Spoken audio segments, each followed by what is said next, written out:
prisiminkim raginimus vyskupų pagaliau, kas irgi buvo šiaip jau, na, mano supratimu, labai blogai iš tikrųjų. Ir kai nepavyko, kai buvo turbūt suprasta, kad, na, šitas žmogus yra per daug užsispyręs tiesiog, reiškia. Bet, na, niekas galbūt neprognozavo, kad jis gali tiek atlaikyti. Tada iš tikrųjų buvo pasitelkta į pagalbą visos įmanomos priemonės. Ir dukra, ir žmona, ir vaikas, ir ko anksčiau niekada Lietuvoje nebuvo daroma praktiškai. Kitaip sakant... Aš manau, kad iš tikrųjų žmonės, kurie, na, modeliavo situaciją, nesumodeliavo jos iki galo. Ir po to jau iš tikrųjų teko imtis visko, kas buvo po ranka. Tai yra, kai tu turi tikslą, kaip, na, tai žinom gerai frazę, ne, kad tikslas pateisina priemonės. Tai šiuo atveju jis labai puikiai veikia.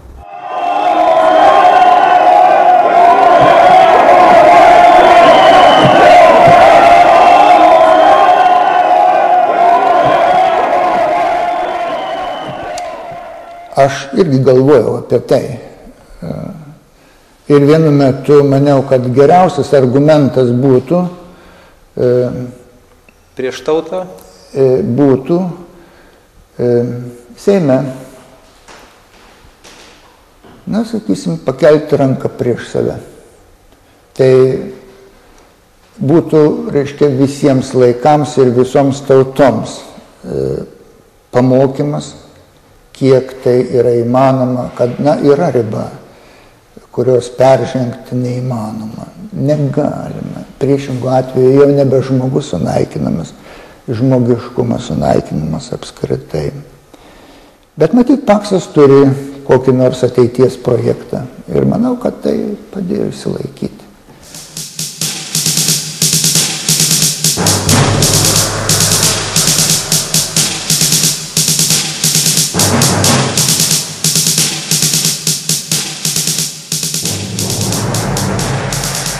Kaip jums pavyko tai ištverti?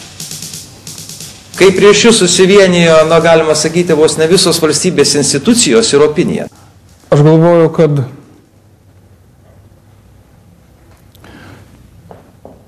na, pirmas dalykas, aš puikiai mačiau, kad čia netiesa.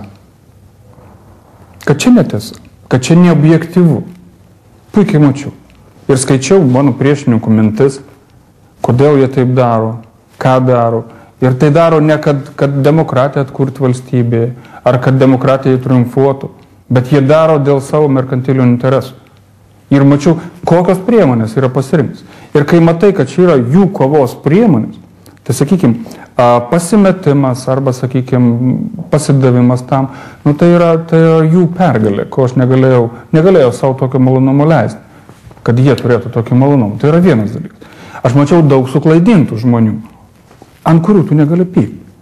Tai jeigu 6 mėnesius nuo ryto iki vakarų liejasi pagieža, šmeižtas, tulžis, neapykanta, melas, tai, nu, patiki žmonės.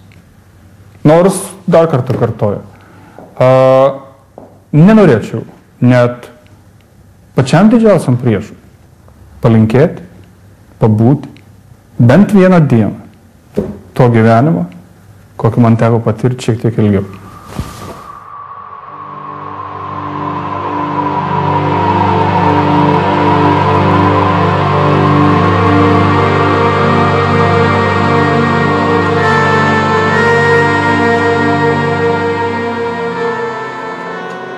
Aišku, tai yra sunku, nes įsivaizduoti save jo vietoj, na, būtų gan sudėtinga.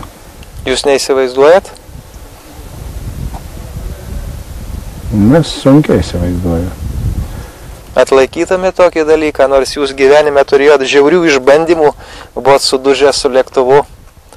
Atlaikytume tokį dalyką?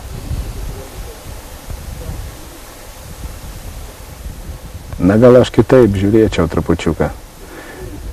Galvočiau, kad viskas laikina ir viskas praeis. Ir iš tikrųjų mūsų gyvenimas laikinas. Ir šita tamsi dėmė, kuri ant Rolando Pakso yra uždėta kokiu tai tamsių jėgų arba bendros psichozės, kaip sakiau, tai jinai irgi po truputėlį išviesės ir ateitis parodys, kad visa tai buvo mūsų klaida.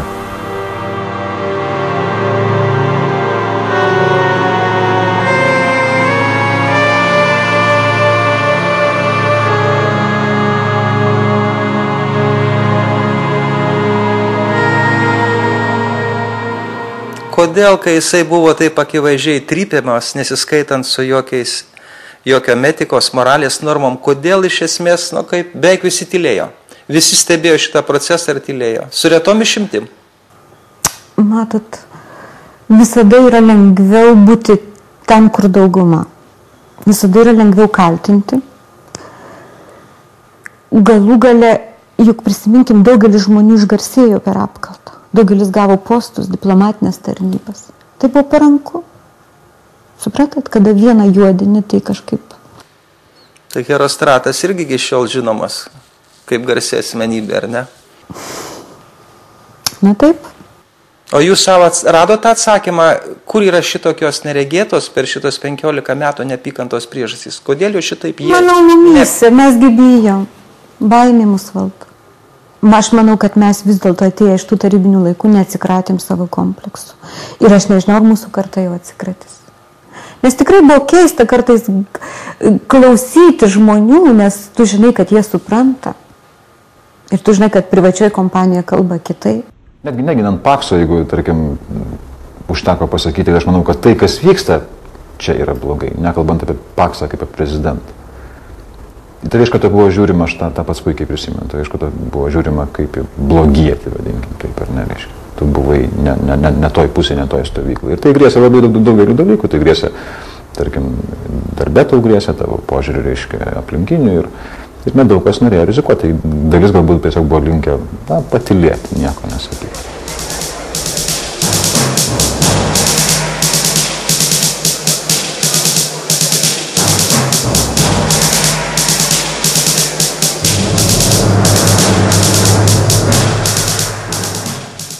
Jūs kartu su kitais Helsinkio grupės nariais pasirašėt kažkada labai aštrų pareiškimą dėl Konstitucinio teismo nutarimo. Turint omeny jūsų luomą dar ir kuriame yra tam tikra subordinacija, kaip jūs išdrįso pasirašyti tokį pareiškimą?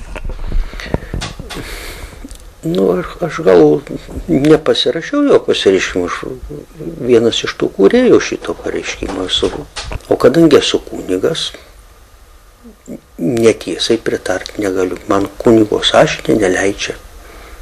Tas yra tam, aš ir kunigas, kad turiu, kaip kad šventajame rašte yra parašyta, turiu liudyti tiesą. Bet bažnyčios hierarchai Rolando Pakso atžvilgiu laikėsi visai kitos pozicijos. Ar tai jums netrukdė apsisprendžiant? Bet tai yra mano privati nuomonė. Jūs ne dėl to atsidūrėte švenčionėlėse iš Vilniaus senamiesčio, ne dėl šitų pareiškimų jūsų? Manau, kad ne. Manau, kad ne. Jūs pats savo atsakėte į klausimą, kas vis dėlto jį nuvertė, kas nuvertė prezidentą Paksą? Taip. Taip. Tai yra atitinkamos finansinės grupuotės, kuriem prezidentas buvo neparankus.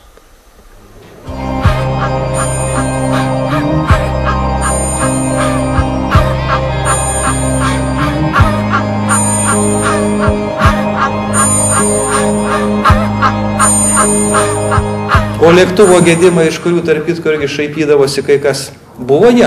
Šaipėsi tada iš visko, ką be pasakytum mano komanda, šaipėsi iš visko. Buvo tų lėktuvų gedimų, buvo tokie labai įdomus. Vienas iš jų buvo, kai aš buvau Tauragėje ir būtent tas lėktuvas turėjo būti atskraidintas man. Čia dar buvo prieš prezidento rinkimus ir tas lėktuvas, ačiū Dievui, nenukrito, kadangi patyręs lakūnas buvo, bet nusileido avariniu būdu. Kitas įdomus toks atvejis buvo, kai man teko skraidinti Europos plėtros komisarą, Europos Sąjungos plėtros komisarą Günterį Verheugeną.